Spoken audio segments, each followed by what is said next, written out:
ਅੱਜ ਯੂਐਸ ਦੀ ਇੰਟੈਲੀਜੈਂਸ ਨੇ ਇੰਡੀਕੇਟ ਕੀਤਾ ਹੈ ਵੀ ਰਸ਼ੀਆ ਆਪਣੇ ਹੀ ਆਪਰੇਟਿਵਸ ਯੂਕਰੇਨ ਦੇ ਵਿੱਚ ਭੇਜ ਕੇ ਰਸ਼ੀਆ ਦੇ ਉੱਤੇ ਹੀ ਅਟੈਕ ਕਰ ਸਕਦਾ ਤਾਂ ਕਿ ਰਸ਼ੀਅਨ ਫੌਜਾਂ ਯੂਕਰੇਨ ਦੇ ਵਿੱਚ ਐਂਟਰ ਹੋ ਸਕਣ।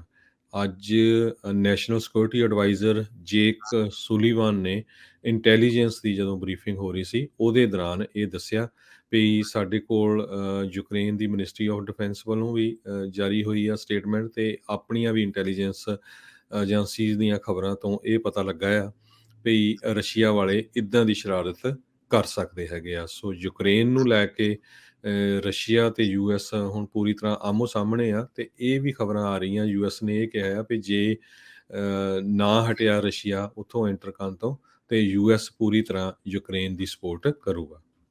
ਜੀ, ਬਿਲਕੁਲ। ਸੋ ਰੂਸ ਜਿਹੜਾ ਉਹ ਚਾਹ ਰਿਹਾ ਆ ਵੀ ਯੂਕਰੇਨ ਦਾ ਚਲੋ ਜਿੰਨਾ ਵੀ ਹਿੱਸਾ ਉਹ ਆਪਣੇ ਅਧੀਨ ਕਰ ਸਕਣ, ਉਹ ਵੀ ਇੱਕ ਅੰਦਰ ਖਾਤੇ ਉਹਨਾਂ ਦੀ ਹੈਗੀ ਆ, ਤੇ ਨਾਲ ਦੇ ਨਾਲ ਉਹ ਨਹੀਂ ਚਾਹੁੰਦਾ ਵੀ ਨਾਟੋ ਦੇ ਵਿੱਚ ਹੋਰ ਨਵੇਂ ਮੁਲਕਾਂ ਨੂੰ, ਜਿਸ 'ਚ ਯੂਕਰੇਨ ਵੀ ਸ਼ਾਮਲ ਆ, ਉਸ ਨੂੰ ਉਹ ਸ਼ਾਮਲ ਕਰਨ। ਸੋ ਇਹ ਜਿਹੜਾ ਬੜੇ ਚਿਰ ਦਾ ਰੌਲਾ ਰੱਪਾ, ਇੱਕ ਪਾਸੇ ਜਿਹੜਾ ਹਰਜੋਤ ਸਿੰਘ ਜੀ ਉਹ ਗੱਲਬਾਤ ਕਰ ਰਹੇ ਆ ਨਾਟੋ ਦੇ ਨਾਲ ਤੇ ਅਮਰੀਕਾ ਦੇ ਨਾਲ, ਦੂਜੇ ਪਾਸੇ ਅੰਦਰ ਖਾਤੇ ਇਹ ਜਿਹੜੀ ਸ਼ਰਾਰਤ ਆ ਉਸ ਨੂੰ ਅੰਜਾਮ ਦੇਣ ਵੱਲ ਨੂੰ ਹੌਲੀ-ਹੌਲੀ ਵੱਧ ਰਹੇ ਨੇ।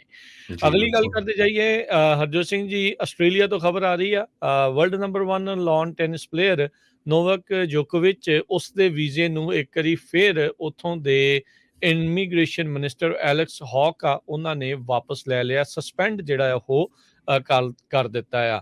ਉਹਨਾਂ ਨੇ ਇਹ ਸ਼ੁੱਕਰਵਾਰ ਦੀ ਸ਼ਾਮ ਨੂੰ ਇਹ ਸਟੇਟਮੈਂਟ ਜਾਰੀ ਕਰਦੇ ਹੋਏ ਕਿਹਾ ਵੀ ਪਬਲਿਕ ਇੰਟਰਸਟ ਗਰਾਊਂਡਸ ਦੇ ਉੱਤੇ ਆਧਾਰ ਦੇ ਉੱਤੇ ਹੀ ਇਸ ਦਾ ਵੀਜ਼ਾ ਜਿਹੜਾ ਆ ਮੁੜ ਸਸਪੈਂਡ ਕੀਤਾ ਗਿਆ ਹੈ। ਦੂਜੀ ਵਾਰੀ ਇਹ ਹੋਇਆ ਆ ਵੀ ਉਸਦੇ ਵੀਜ਼ੇ ਨੂੰ ਸਸਪੈਂਡ ਕੀਤਾ ਗਿਆ ਹੋਵੇ।